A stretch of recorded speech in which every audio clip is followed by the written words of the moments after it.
અમદાવાદના રસ્તાઓ ઉપર જ્યારે મધ્યરાત્રિએ ખાખીનો કાફલો ઉતરે ત્યારે અસામાજિક તત્વોમાં ફફડાટ અને સામાન્ય નાગરિકોમાં સુરક્ષાનો અહેસાસ જન્મે તે સ્વાભાવિક છે।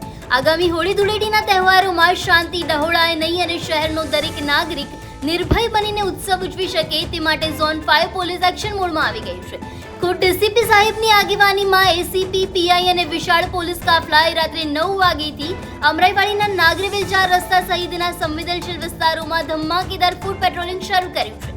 આ માત્ર પેટ્રોલિંગ નથી પરંતુ કાયદાનું શાસન છે તેનો મજબૂત સંદેશ છે। પોલીસના ઉચ્ચ અધિકારીઓએ જાતે રસ્તા પર ઉતરીને શંકાસ્પદ લોકોનું ચેકિંગ કર્યું અને વાહન ચેકિંગ દરમિયાન કડક શિસ્તનું પાલન કરાવ્યું હતું। ગલીએ ગલીએ ફરતા પોલીસના બૂટના અવાજે ગુનેગારોને ચેતવણી આપી દીધી છે કે જો કાયદો તોડશો તો જેલના સળિયા પાછળ હશો।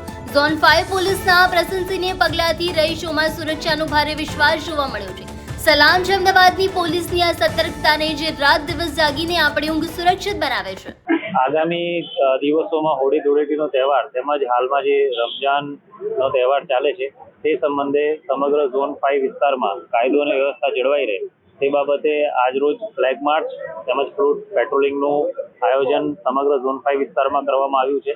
તેમાં મારી સાથે 2 એસીપી 8 પીઆઈ રેન્કના અધિકારીઓ તેમજ પીએસઆઈ અને બીજા 100 જેટલા પોલીસ કર્મચારીઓ આ ફ્લેગ માર્ચમાં જોડાશે।